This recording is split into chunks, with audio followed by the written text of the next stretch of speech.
Saudara-saudari terkasih dalam Kristus, hari ini Jumat 8 Desember 2023 merupakan Hari Raya Santa Perawan Maria dikandung tanpa noda. Bacaan dibawakan oleh Renata Putri, Mazmur dilantunkan oleh Lydia Hanafi, dan renungan ditulis oleh Laurencia Inneke. Selamat menekuni Sabda Allah. Marilah mewujudkan kebaikan bersama untuk hidup dalam damai dan sejahtera.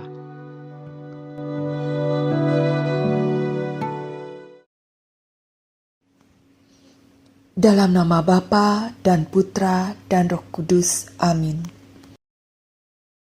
Ya Allah Bapa, kusapa Engkau di pagi hari ini dengan penuh kerinduan akan curahan rahmat-Mu. Kami manusia yang lemah ini memohon agar Kau mengampuni segala kesalahan kami. Kami mohon ya Bapa, agar hidup kami lebih baik dari hari ke hari. Berilah kesempatan pada kami untuk memperbaiki kesalahan yang telah kami perbuat, dan dengan semangat api Roh Kudus-Mu, beri kami kesempatan untuk mewartakan sabda-Mu dalam perjalanan hidup kami hari ini. Biarlah semuanya kami serahkan ke hadirat-Mu ya Tuhan, agar kami dapat bertumbuh dalam kasih-Mu. Demi Kristus Tuhan dan pengantara kami. Amin. Bacaan dari Kitab Kejadian, bab 3, ayat 9 sampai dengan 15 dan ayat 20. Pada suatu hari di Taman Eden, setelah Adam makan buah pohon terlarang, Tuhan Allah memanggil manusia itu dan berfirman kepadanya, "Di manakah engkau?" Ia menjawab, "Ketika aku mendengar bahwa engkau ada dalam taman ini, aku menjadi takut karena aku telanjang. Sebab itu aku bersembunyi." Lalu Tuhan berfirman, "Siapakah yang memberitahukan kepadamu bahwa engkau telanjang? Apakah engkau makan dari buah pohon yang kularang engkau makan itu?" Manusia itu menjawab, "Perempuan yang kau tempatkan di sisiku, dialah yang memberi dari buah pohon itu kepadaku, maka ku makan." Kemudian berfirmanlah Tuhan Allah kepada perempuan itu, "Apakah yang telah kau perbuat ini?" Jawab perempuan itu, "Ular itu yang memperdayakan aku, maka ku makan." Lalu berfirmanlah Tuhan Allah kepada ular itu, "Karena engkau berbuat demikian, terkutuklah engkau di antara segala ternak dan di antara segala binatang hutan. Dengan perutmulah engkau akan menjalar, dan debu tanahlah akan kau makan seumur hidupmu. Aku akan mengadakan permusuhan antara engkau dan perempuan ini, antara keturunanmu dan keturunannya. Keturunannya akan meremukkan kepalamu, dan engkau akan meremukkan tumitnya." Manusia itu memberi nama Hawa kepada istrinya, sebab dialah yang menjadi ibu semua yang hidup. Demikianlah sabda Tuhan.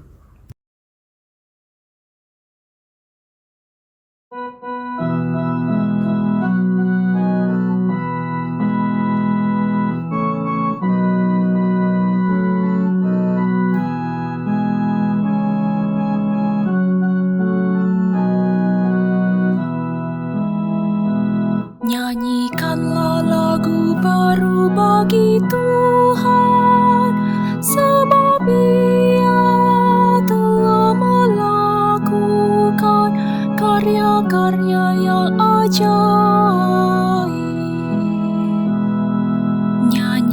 Nyanyikanlah lagu baru bagi Tuhan, sebab Ia telah melakukan karya-karya yang ajaib. Keselamatan telah dikerjakan oleh tangan kanannya, oleh lengannya yang kudus. Nyanyikanlah lagu baru bagi Tuhan, sebab Ia telah melakukan karya-karya yang ajaib. Tuhan telah memperkenalkan keselamatan yang datang daripada-Nya. Ia telah menyatakan keadilan-Nya di hadapan para bangsa. Ia ingat akan kasih dan kesetiaan-Nya terhadap kaum Israel. Nyanyikanlah lagu baru bagi Tuhan, sebab Ia telah melakukan karya-karya yang ajaib.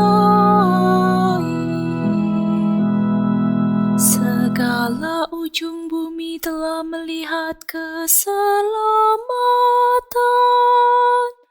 yang datang dari Allah kita. Bersorak-sorailah bagi Tuhan, hai seluruh bumi. Bergembiralah dan bermazmurlah.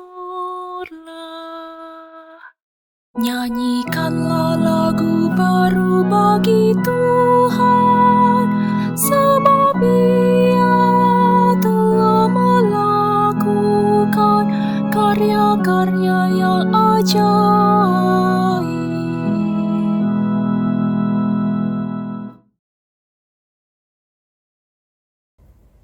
Bacaan dari surat Rasul Paulus kepada jemaat di Efesus, bab 1 ayat 3 sampai dengan 6, dilanjutkan ayat 11 sampai dengan 12.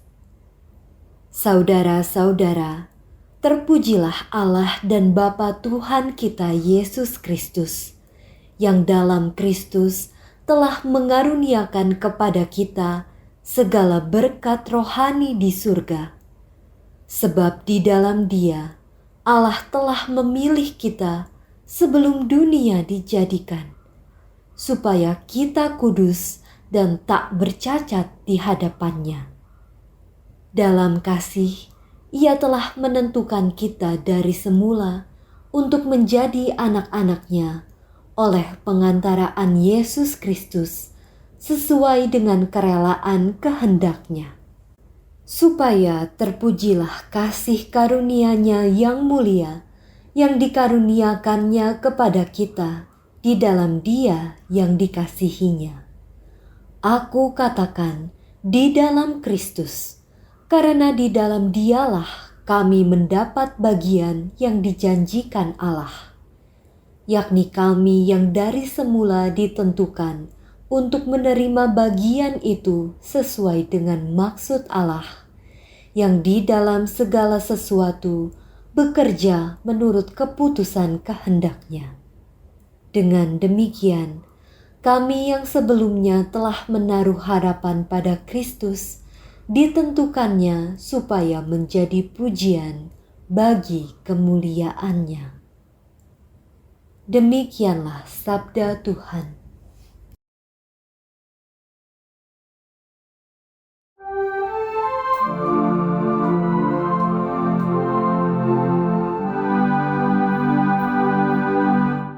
Haleluya.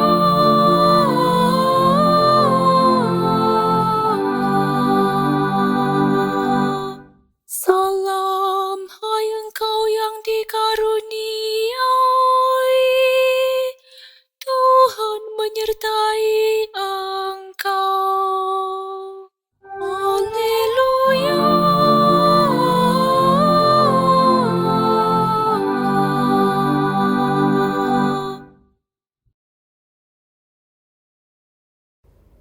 Inilah Injil suci menurut Lukas, bab 1 ayat 26 sampai dengan 38. Dalam bulan yang ke-6, Allah mengutus malaikat Gabriel ke sebuah kota di Galilea bernama Nazaret kepada seorang perawan yang bertunangan dengan seorang bernama Yusuf dari keluarga Daud. Nama perawan itu Maria. Ketika masuk ke rumah Maria, malaikat itu berkata, "Salam, hai engkau yang dikaruniai, Tuhan menyertai engkau." Maria terkejut mendengar perkataan itu, lalu bertanya di dalam hatinya, apakah arti salam itu?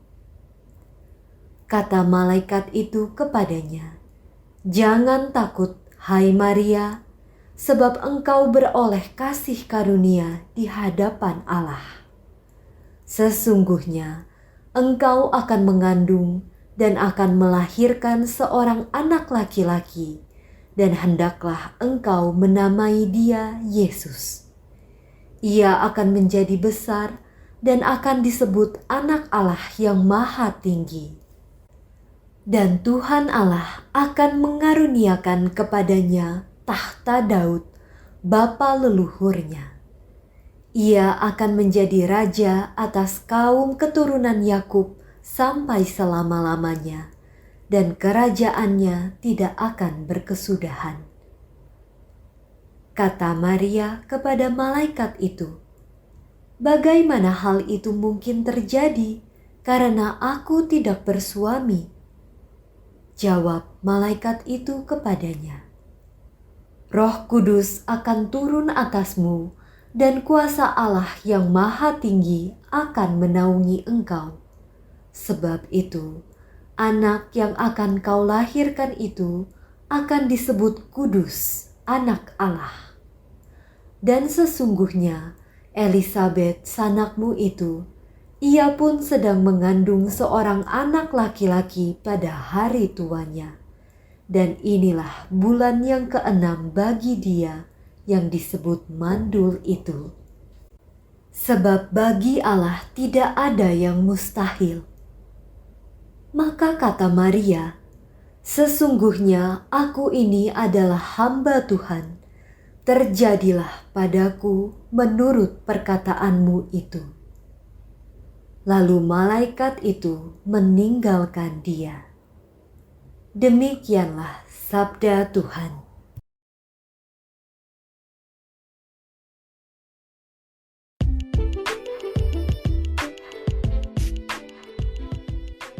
Kehendak siapakah yang harus kupilih? Renungan dibawakan oleh Laurencia Ineke.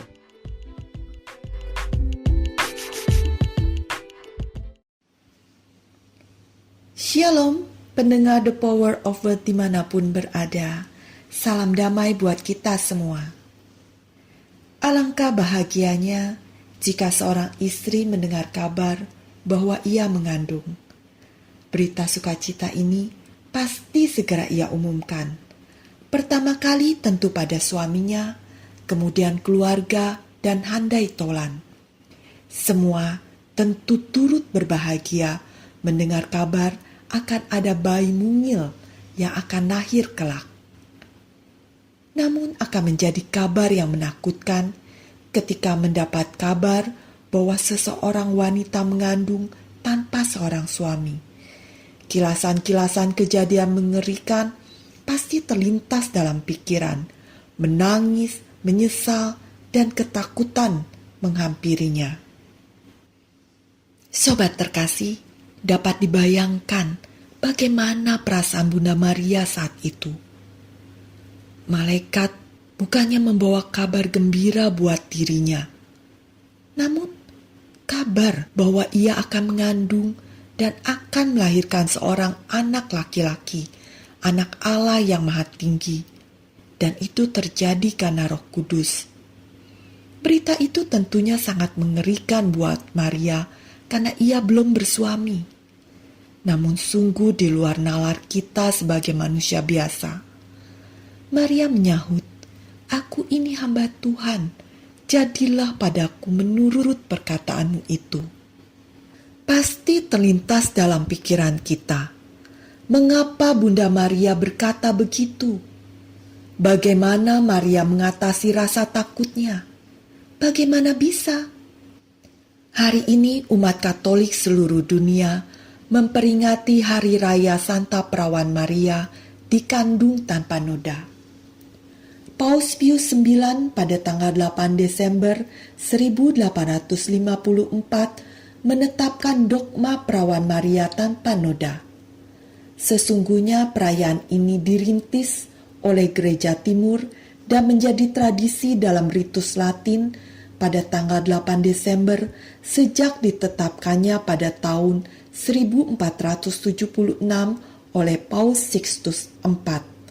Dan definisi dogmatis ini baru diterbitkan oleh Paus Pius IX melalui konstitusinya Ineffabilis Deus pada tanggal 8 Desember 1854. Dan dalam penampakan Bunda Maria kepada Bernadette Soubirous dari Lourdes menyatakan dirinya sebagai perawan yang dikandung tanpa noda dosa. Bunda Maria begitu spesial. Kehadirannya memang sudah disiapkan semenjak manusia jatuh ke dalam dosa. Aku akan mengadakan permusuhan antara engkau dan perempuan ini, antara keturunanmu dan keturunannya. Keturunannya akan meremukkan kepalamu dan engkau akan meremukkan tumitnya. Kejadian bab 3 ayat 15. Mengapa demikian? Karena Tuhan begitu pengasih. Kasih setianya begitu besar pada kita. Tuhan menginginkan keselamatan buat kita yang seringkali jatuh ke dalam dosa. Sebab Ia telah melakukan perbuatan-perbuatan yang ajaib. Keselamatan telah dikerjakan kepadanya oleh tangan kanannya, oleh lengannya yang kudus. Mazmur bab 98 ayat 1. Tuhan ingin menyelamatkan manusia. Tuhan ingin berinteraksi dengan manusia. Namun manusia tidak akan bisa menghadapi sesuatu yang kudus. Manusia tidak bisa melihat wajah Allah. Maka Tuhan merencanakan kehadiran di dunia dalam rupa manusia. Dengan perbuatannya yang ajaib, disiapkanlah rahim yang kudus untuk mengandung. Dialah Bunda Maria, perawan yang terberkati, karena rahmat Tuhan yang sejak kehadirannya ke dunia sudah disiapkan untuk melahirkan Yesus Sang Penyelamat, sehingga dibebaskan dari segala noda dosa asal. Seperti yang dikatakan dalam Efesus bab 1 ayat 4. Sebab di dalam Dia Allah telah memilih kita sebelum dunia dijadikan, supaya kita kudus dan tak bercacat di hadapannya. Dan karena itu, Bunda Maria dengan imannya bersedia melakukan kehendak Allah agar rencana keselamatan umat manusia terlaksana dengan kehadiran Yesus. Dengan memperingati Hari Raya Santa Perawan Maria dikandung tanpa noda setiap tanggal 8 Desember, dan di mana bulan Desember juga merupakan bulan keluarga, Gereja menginginkan kita meneladani sikap hidup Bunda Maria dalam menjalani hidup berkeluarga, baik sebagai pasangan suami istri maupun antara orang tua dan anak. Dengan mengikuti teladan Bunda Maria yang mau mendengarkan kesabarannya dalam menjalani tugasnya demi kebaikan bersama dengan mengesampingkan kenyamanannya. Bagaimana harus bersikap ketika melihat pasangan atau orang tua atau anak melakukan hal yang tidak kita sukai? Apa yang harus dilakukan? Seringkali konflik dalam keluarga terjadi karena sama-sama keras mempertahankan egonya, melakukan kesenangan masing-masing tanpa adanya kebersamaan. Seringkali konflik dalam keluarga terjadi karena tidak bisa menerima untuk menanggung beban atau harus bertanggung jawab atas kesalahan yang dilakukan salah satu anggota keluarga? Apakah ada kesadaran dan kesabaran untuk mendengarkan? Apakah ada kesadaran untuk saling memperbaiki kesalahan dan bersama-sama menyelesaikan kesalahan yang terjadi? Sanggupkah untuk menerima tugas yang begitu berat dan penuh tantangan serta cobaan untuk kebaikan banyak orang? Untuk itu diperlukan kepercayaan dan saling mendukung serta membantu agar tugas dan tantangan itu dapat dijalani bersama-sama sehingga terasa ringan dikerjakan dan dilakukan dengan penuh sukacita. Kuatkah untuk menerima kabar buruk? Bisakah seperti Bunda Maria dalam ketakutannya dan keraguannya menerima dengan penuh iman dan percaya akan kuasa Tuhan bahwa terjadilah padaku menurut perkataanmu, percaya bahwa semuanya akan indah pada waktunya? Apakah bisa menghilangkan ego untuk mencari kenyamanan diri demi kepentingan dan kebaikan banyak orang, dan dengan rendah hati berani mentaati kehendaknya? Apakah bisa meneladani Bunda Maria yang selalu mendengarkan, merenungkan, serta melaksanakan sabda Tuhan, melakukan kehendaknya? Jadi, kehendak siapakah yang harus kupilih? Kehendak akukah? Kehendak merekakah? Atau melakukan kehendak Tuhan demi kebaikan bersama dalam merawat dan memelihara gereja rumah tangga? Karena keluarga adalah gereja inti, gereja kecil. Mari kita berdoa bersama. Ya Tuhan, ke dalam tangan-Mu kuserahkan hidupku, hidup keluargaku. Karena Engkaulah Bapa yang penuh kasih dan menginginkan keselamatan bagi kami sekeluarga. Tuhan, berikanlah rahmat kasih-Mu agar kami dapat melakukan kehendak-Mu demi keselamatan kami semua. Tuhan, ajar kami untuk selalu meneladani Bunda Maria yang penuh iman dan tidak ragu, tidak takut dalam melaksanakan sabda-Mu. Kuserahkan semuanya ini ke dalam tangan-Mu ya Tuhan, karena Engkaulah Allah kami, sekarang selalu dan sepanjang segala masa. Amin. Dalam nama Bapa dan Putra dan Roh Kudus. Amin.